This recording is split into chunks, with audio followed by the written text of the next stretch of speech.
Good morning. Happy Magic Monday. Welcome, welcome. It's a wonderful, wonderful new week. We're super excited for the week and what's coming up and everything that's happening. As you may know, Megan and I are having a retreat in March, a Sacred Sacraments retreat. And we have one space left. So if you've been thinking about it and you haven't booked a call, I invite you to book a call. Um, Tori will put the link in here. It's been posted in the group several times before. So when you tune in, say hello. Let me know that you're here.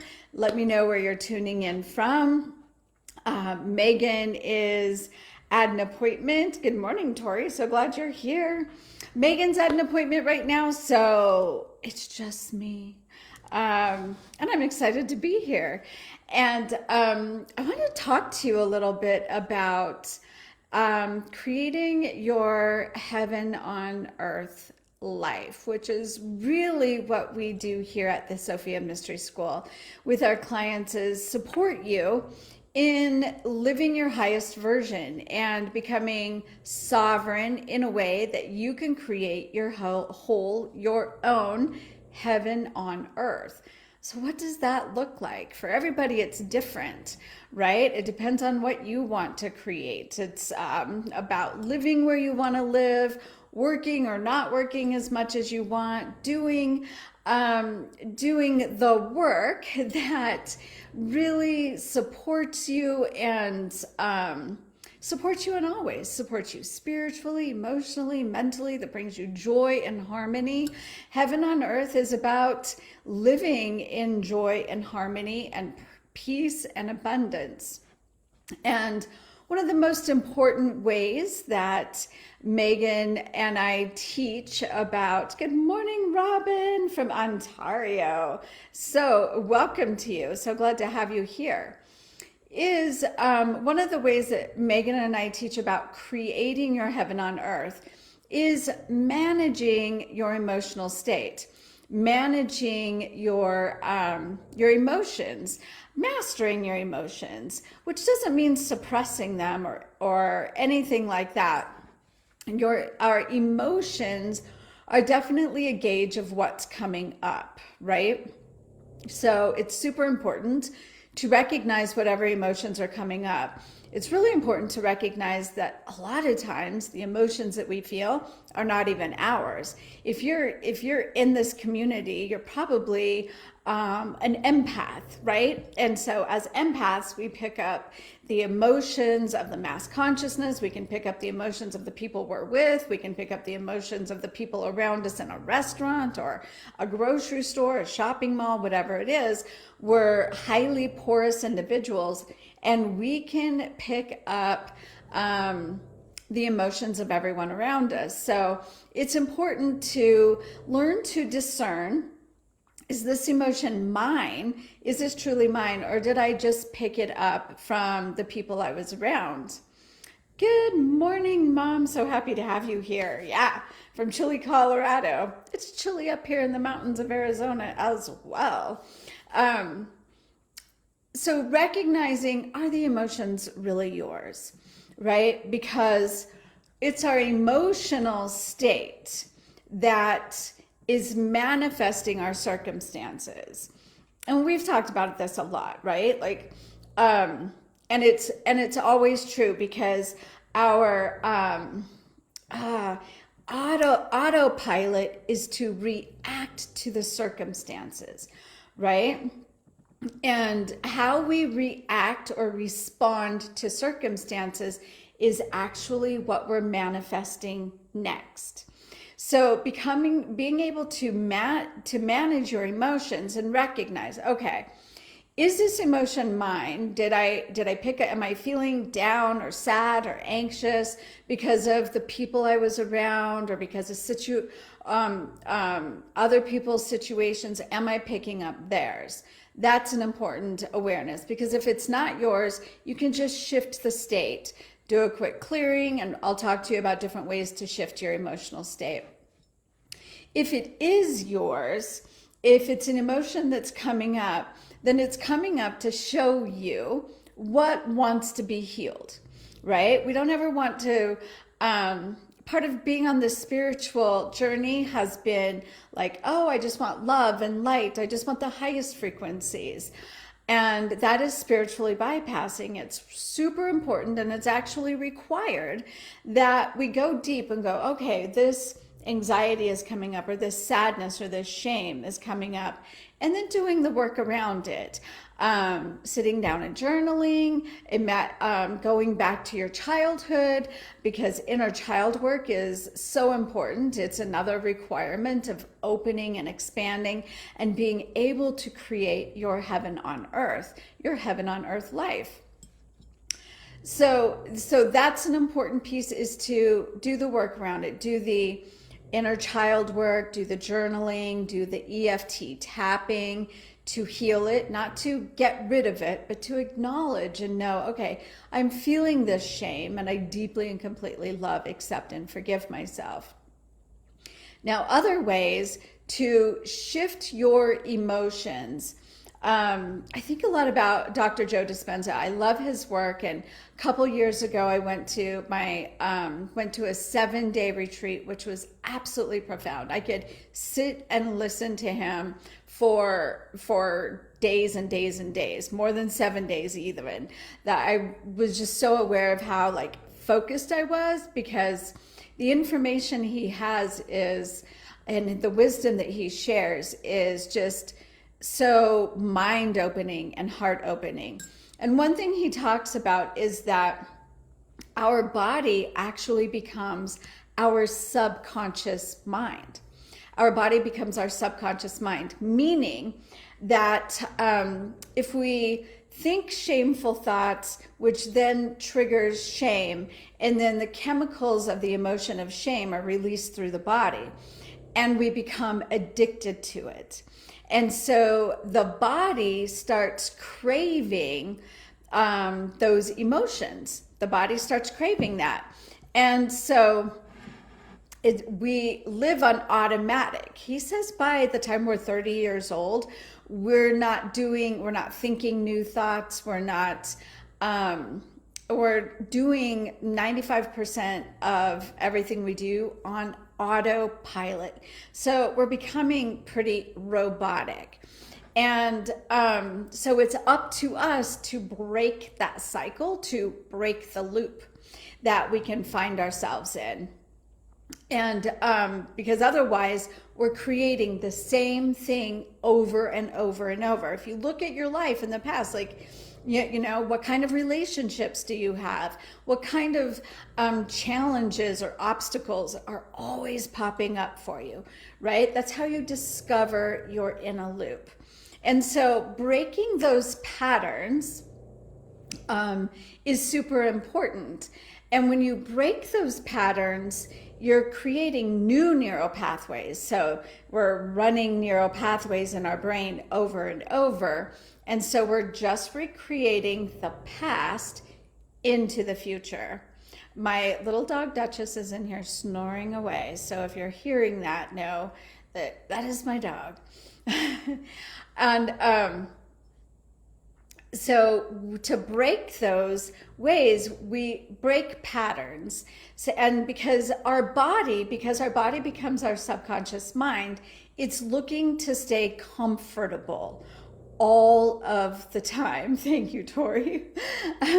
Our subconscious mind wants to remain comfortable, which means remain in the familiar, which means anytime we feel discomfort, our subconscious mind kicks into gear and says, stop this right now, right? And that may mean we may feel discomfort even unconsciously when things are good. I've worked with so many women that are like, I'm waiting for the other shoe to drop. Things are too good. What's going to happen, right? Like, that's the program that runs. It's too good to be true.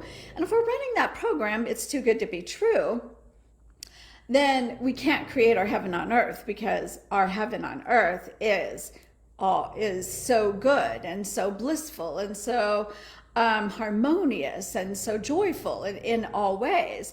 So we run this program, And even our unconscious mind will kick in going, oh, wait, I've been too happy for too long. And then that's when our body is going, wait, where's the chemicals of guilt? Where's the chemicals of shame? Where's that chemical of fear? And we'll go into those emotions. So some of the best ways that Megan and I have found that we absolutely love to change our emotional state when we find ourselves feeling outside of what we want to feel. So cold plunges is an amazing one. And by cold plunge, you can do this ice, going into an ice cold tub of water, or you can take a cold shower. End your shower with cold. Now this is longer than 5 or 10 or 15 seconds. I've built up to I'm doing 4 minutes in 46-degree water. And I'm doing it in the shower just because it's simpler for me, saves a little bit of time, and I'll sing through it, right? There's so many health benefits to cold plunges. I won't go into them. You can definitely search them out. You can check out the Wim Hof method. But shifting your emotions, that takes you from, it just awakens you. It wakens you out of that slumber of autopilot, right? It awakens you from that slumber of autopilot. Another way to shift your state is physical movement, okay? And becoming aware of your emotions. EFT is a good way, to become aware of your emotions, but physical movement in the stretching and the breathing and the sound, right? I use stretching, really some mobility, deep stretching. So yoga may be good for you. I don't definitely do yoga, but I do a lot of stretching and deep stretching with a yoga strap and the rollers, and really opening up my chest and opening up my back and breathing, and just like being aware of where that emotion is in my body. Okay, that's another way to change your emotional state. Breath work. Wim Hof does breath work as well. We interviewed a gentleman on our most recent production, and Leland, I'm not thinking of his last name right now, does breath work. So breathing and increasing the oxygenation in your blood shifts your emotional state. This is superhuman work. This is what awakens you to your highest potentials, to your ability to even imagine what your heaven on earth is without getting caught up in the lower density emotions. Now, doing this work doesn't mean you're never going to feel those emotions. No, those emotions are going to come up. That's a part of being human. But we don't have to be a victim to our emotions. We don't have to be a victim to them. That is a huge piece in understanding of creating your heaven on earth, because even on your heaven on earth, your loved ones are going to pass away. Your loved ones are going to have experiences that are hard for you. You're going to experience disappointment even in your heaven on earth. But what level can you accept and even find joy and comfort in the disappointment, in the heartbreak? And there can be joy in heartbreak. We incarnated onto this planet in the realm of duality in order to experience those denser emotions. So experiencing them, healing them, noticing when they have become an addiction, and breaking them through breath work, movement, cold plunges. Megan and I also utilize Hoppe to shift the emotional state and release dense energies from the body. When you start seeing yourself as a sovereign being and understanding that you can work with your emotions, you can heal your emotions, you can release them, and you can shift them. That's alchemy, is taking those denser emotions and shifting them into the higher frequency emotions. That's being the alchemist of your life. And that's really the important process. Thank you, Tori. Leland Holgate. That is the process of creating your heaven on earth, which is what we're all about here at the Sophia Mystery School. And I wanted to bring one more thing. I don't know. I lost it. So I invite you to become more and more clear. Keep a journal and notice when particular emotions come up for you and what those emotions are, right? Because we tend to have our regulars because we become addicted to our emotions. Maybe yours is guilt or shame, or maybe it's anger. And notice the one, if we're addicted to it, it gives us a sense of comfort, right? So there's a benefit in feeling comforted. And then begin activating using some of the tools that I've shared here with you today, because creating heaven on earth begins with creating heaven within us, and not being not being victim to our circumstances, not being victim to our results, not being victim to our emotions. So happy Magic Monday. Tori has posted the link if you'd like to book a call for our upcoming retreat or get on the waiting list for future retreats. That's also happening because we have one more space for our Magical March retreat. It is going to be amazing and life-changing. All right, everyone. Happy Magic Monday. Have an amazing week. Thank you for being here. And have a great day. Mwah. Bye for now.